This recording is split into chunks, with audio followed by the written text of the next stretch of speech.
Once in a while, I come across something truly unique, and there's this amazing little restaurant in Brooklyn called Cafe Lily that offers something almost unknown in America.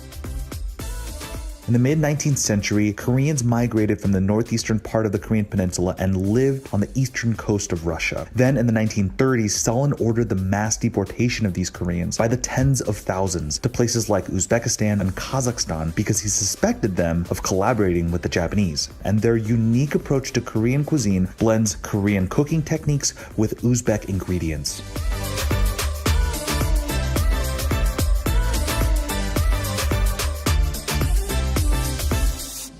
There's something about the food that kind of brings your people together.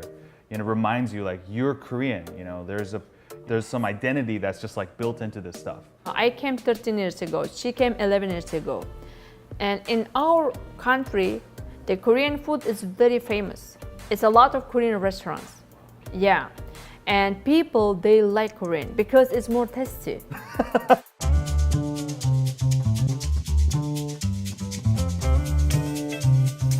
It's interesting because when we sat down, there was actually only fork and knife. And they said most people eat like this. Yeah. Then I was like, where's the chopsticks? And they brought it out. But I'm gonna try to eat it like this first. I'm really curious about this carrot because this is the thing this is like the Korean dish that is, Korean style. it's gone across the former Soviet Union and across Russia. This is it's so crunchy and crispy. I mean, it's like textbook julienne over here. Yeah. You were telling me that the kimchi doesn't have any fish sauce No. or seojut in it or shrimp. It's interesting that it's a totally unique expression of Korean food that's actually been preserved for almost 80, 90 years. This is a very simple kimchi because it's only with salt, and you said a little bit of garlic and gochugaru, but no fish sauce. No No. fish sauce. No shrimp. So I'm gonna. It's fresh. It's a little fresh. We like after maybe 1-2 days. If you think about historically where red peppers came from, actually it came from the Americas, and they were brought over by the Europeans. So Korean kimchi, as we now know it, is actually not very old.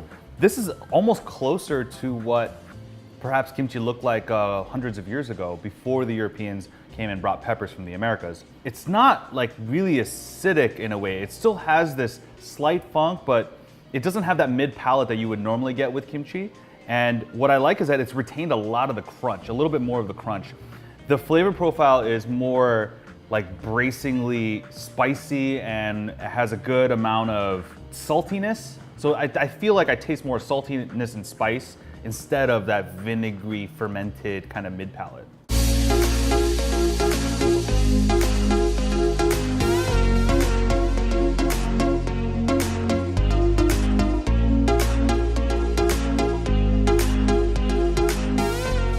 So I read the article in the New York Times and they were saying that this is the best thing here. Yes. So you have gosari or fern break. These are basically ferns. This is like the stuff that you throw onto your fire to light a campfire right here. This is not something that is necessarily that treasured. And then you did something interesting. You added meat in here. In our traditional, we were always making with the meat. Yeah. Fern break or like gosari is such a strange ingredient, right? Because it tastes like branches, Yeah. right? Like you're eating branches, but it's more tender. Yeah. So do you soak it in water for a while? So you soak it in water and it tenderizes And it. she's keeping in the water for 6 hours. Потом варю. And after that, she's boiling. The texture itself is kind of slightly stringy. Yeah. And what I like is the meat it gives a different kind of chewiness. It feels like the perfect meld between Uzbek and Korean food.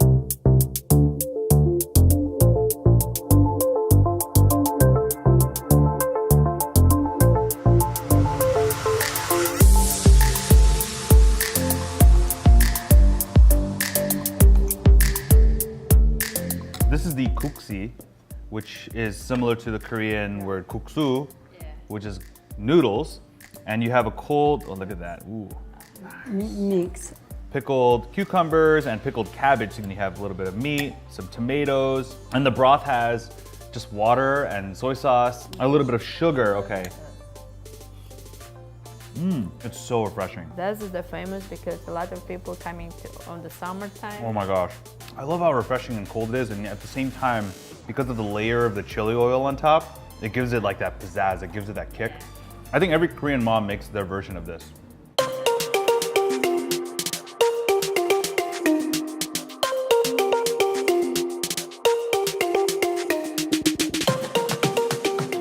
These are so big. Look at that, they're bigger than my fist.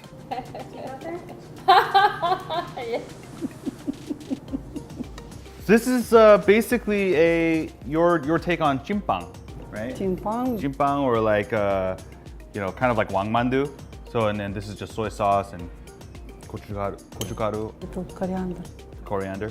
A lot of the dishes here have coriander seed, and I don't think that that's very common in Korean food. That's why this is different, big different because we use it everywhere. It gives a different kind of savoriness that you don't really see in other Korean cuisine.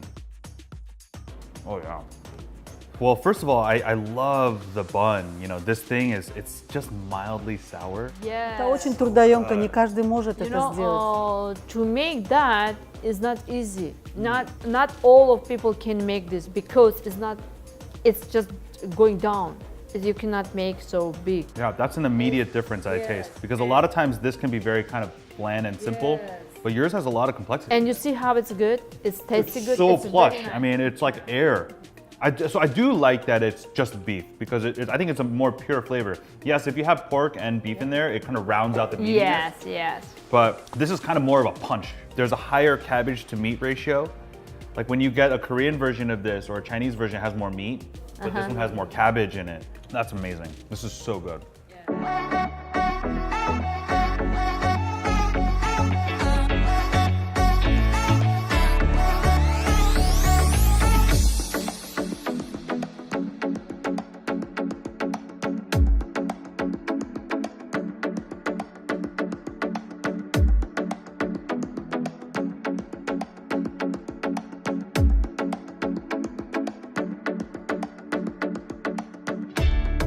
I was asking Lily, is this Korean?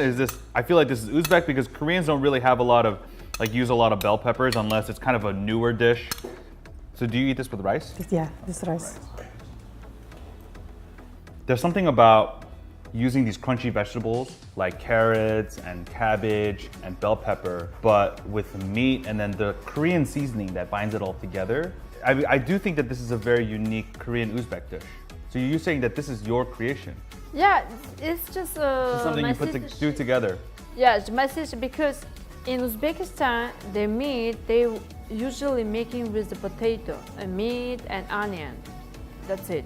But you see, she's making with the vegetable. Well, I love how substantial it tastes because of all the meat, the fat from the meat kind of comes out and just glistening with all that fatty flavor. Yeah. And yet it's balanced out by the Korean gochugaru, and there's like a brightness to it that makes it just so addictive. You want to have more. Like, this is something that I could eat at home and just give me a pile of rice, give me that. Yes, yeah, exactly. All day long. I don't need anything else. There's so many different textures, different crunchiness, different meatiness.